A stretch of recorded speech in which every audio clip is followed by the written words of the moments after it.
Hello, brilliant people. Good morning to all of you. Welcome to my golden life here in this country. Today, I have something to share to all of you nga I don't know if makarelate mo ani pero I believe daghan pod og mga individuals nga ingon ani gihapon ang ilahang kinabuhi. Well, akong topic nga i-share sa inyo karon kana bitaw ikaw ang pinakaunang member sa inyong family nga ni break sa cycle of poverty sa inyong pamilya or even sa inyong clan. For example, wala gyud kay mga auntie or mga uncle nga mga professionals prior to your journey. Di ba lisod kaayo? I don't know if makarelate mo, pero sa akong case manggod, ingon ani gid ang akong giagihan. Kung magapag-graduate na ko in 2015, wala gyud ko'y maduulan nga member sa among family nga educator, no? So, di ko makapangayog tabang nga i-back up ang akong application or whatsoever. So, kumbaga, kanang akong apelido nga Bergosa, wag yung ko'y makita nga somebody nga pwedeng makaback up sa ako ang pagpang-apply.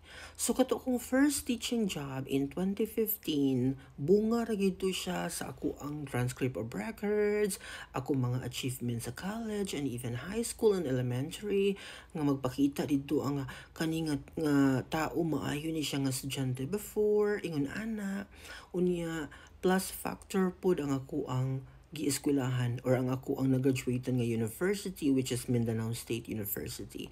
Maura gyud ni back up sa akong application because long before wala gyud as in no nag-start yung ko nga grabing pobrehas kay pag-graduate na ko wala baya di man ta makaingon nga inig mo graduate ka mudato na dayon ka no dili bayag yun mag-start bayag ka sa very simple kay nga butang nga halos ang suoton ako for interview, wa gyud taon mga my dear. Nag-t-shirt ra ko pwede itong na stress in taon ng HR.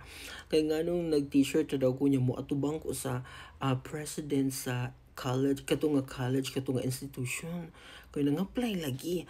Pero at the end of the day, because of my skill, siguro, gibak upan ko sa HR nga makuha gid ko og nadawat gid ako ang akong first teaching job in 2015. That was right after my graduation. So, wadyo ko natambay. So, akong point ba, lisod kaayo, no? Comment down if makarelate mo. Lisod kaayo kung ikaw'y pinakauna sa inyong family nga mo break sa cycle of poverty. Kana bang nangandoy jud ka kay ako manggod long before katong bata pa ko. While manghagdaw mi sa mga Bisaya kasabot gid mo unsay manghagdaw ha. Nani siya sa mga palayan, no?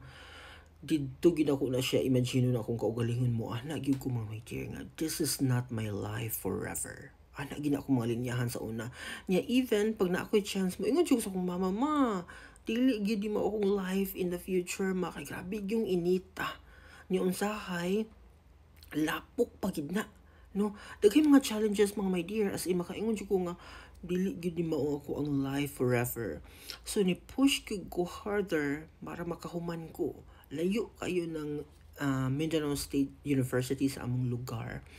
Unya, magstay ko dito ag pila ka bulan, no? Far from my family. Pero naningkamot siya ko kaya ako ang mindset mga to once diha ko makahuman sa Mindanao State University. Dako jud ko chance nga makatrabaho.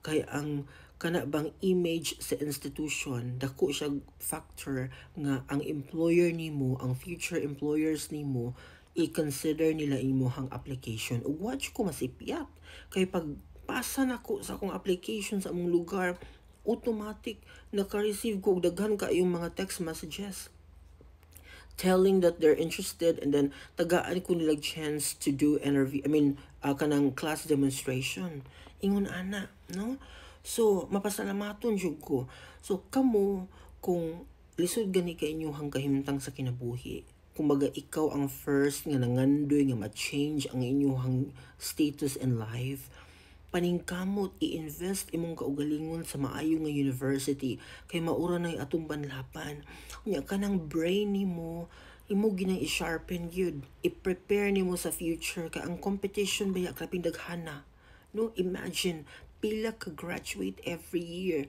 mao na imo mga kalaban sa application when it comes for example in the world of teaching pila ka teachers ang nag-graduate every year. Ya twice na yung mga university nga twice a year ang graduation. Asa man ka naman ang kong. Lisod kayo.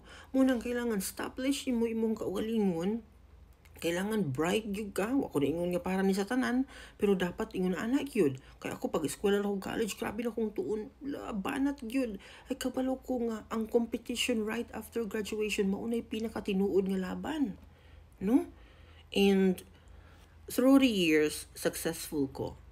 Isa sa akong mga gihawiran gid nga mga weapon nganong successful ko is ang ako yung love and respect to my parents.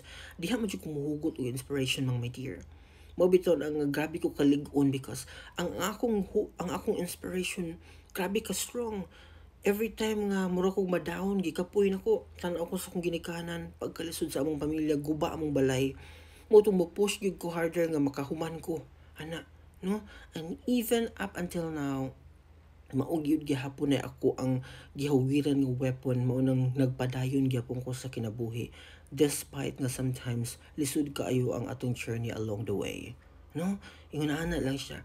And above all, ang Ginoo gyud mukapit gid ta sa iyahang mga words ug ato yung ihilak sa iyaha ang atong mga struggle sa kinabuhi. Mao ra nay ako no, nahimo kong successful through the years because na ako'y grabing love sa akong ginikanan ug na ako'y grabing pagsalig sa Ginoo.